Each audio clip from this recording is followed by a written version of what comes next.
La blockchain. Rien que ce mot, il peut sembler un peu complexe, voire intimidant. Oui, c'est souvent ça qui nous vient en tête.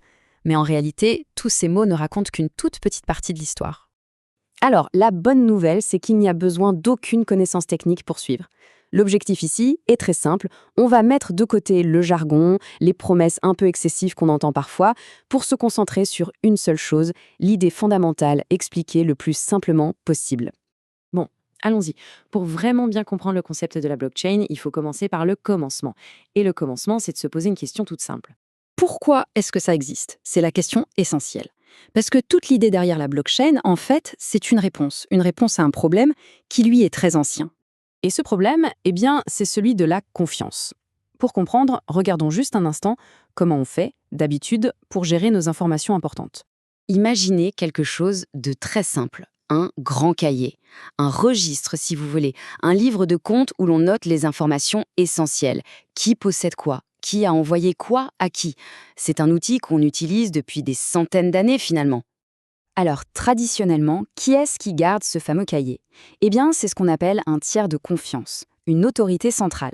Ça peut être une banque, un notaire ou même un gouvernement. Bref, une institution à qui on délègue notre confiance pour s'assurer que tout est en ordre.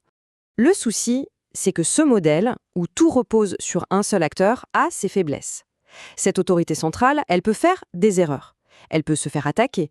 Elle peut, dans certains cas, être corrompue. Et puis, elle a un contrôle total. Elle peut décider de changer les règles du jeu toute seule. Et ça, c'est un vrai risque. Face à ce problème, la blockchain arrive avec une idée radicalement différente. L'idée, la voici.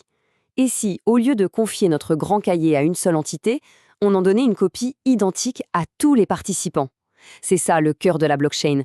Le registre n'appartient plus à une seule personne, il appartient à tout le monde en même temps. Alors comment ça marche concrètement? Quand quelqu'un veut ajouter une nouvelle information, cette proposition est envoyée à tout le réseau. Ensuite, tout le monde vérifie que l'information est correcte et respecte les règles communes. Si c'est validé, l'information est ajoutée au registre. Et cette nouvelle version du registre est alors partagée avec tout le monde. Et là, on touche à un point absolument crucial. C'est un peu comme si on écrivait avec un marqueur indélébile dans un livre qui existerait en des milliers d'exemplaires. Une fois que c'est écrit, c'est écrit. Il devient quasiment impossible de revenir en arrière pour modifier ce qui a été validé. Vous voyez l'idée? Si quelqu'un s'amusait à modifier sa propre copie du cahier pour tricher, eh bien, toutes les autres copies montreraient immédiatement que sa version est fausse. La sécurité ne vient plus d'un coffre-fort, elle vient du fait que tout le monde surveille. Pour réussir à frauder, il faudrait pirater en même temps plus de la moitié de tous les ordinateurs du réseau, autant dire que c'est mission impossible. D'accord, donc on a un registre partagé et sécurisé. Maintenant, voyons un peu comment on organise des informations à l'intérieur. C'est de là que vient le nom blockchain. En fait, les nouvelles informations ne sont pas simplement ajoutées à la suite une par une. Elles sont regroupées dans des paquets qu'on appelle des blocs. C'est un peu comme une nouvelle page de notre grand cahier. Une fois que cette page, ce bloc, est remplie d'informations et que tout le monde est d'accord pour dire qu'elle est correcte, on la ferme. On la scelle de manière sécurisée avec une sorte de cadenas numérique. Et ensuite, on l'attache au bloc précédent. Et voilà, bloc après bloc, une chaîne se forme. D'où le nom, blockchain, une chaîne de blocs. Et cette structure en chaîne, c'est une sécurité supplémentaire. Car si on voulait modifier quelque chose dans un vieux bloc, il faudrait non seulement casser le cadenas de ce bloc-là, mais aussi celui de tous les blocs qui ont été ajoutés après. Ce qui rend le registre encore plus difficile à falsifier. Bon, maintenant qu'on a vu la mécanique de base, il y a quelque chose de très important à clarifier. Il faut bien comprendre ce qu'est la blockchain, mais aussi ce qu'elle n'est pas. Souvent, on entend blockchain et on pense Bitcoin. C'est une erreur fréquente. Le Bitcoin, c'est juste la toute première utilisation de la technologie blockchain. C'est l'application la plus connue, mais ce n'est qu'une application. De la même manière, la blockchain, ce n'est pas automatiquement un investissement ou une arnaque, et surtout, ce n'est pas une solution magique. La meilleure façon de voir les choses, c'est de penser à Internet.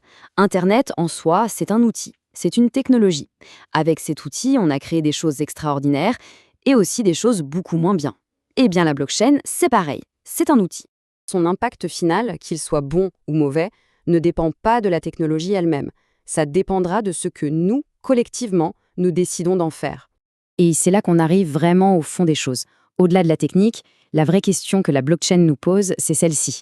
Est-ce qu'on peut organiser la confiance sans avoir besoin d'une autorité centrale? C'est une question immense qui va bien au-delà de l'informatique. Donc, s'il ne fallait retenir qu'une seule et unique phrase, ce serait celle-là.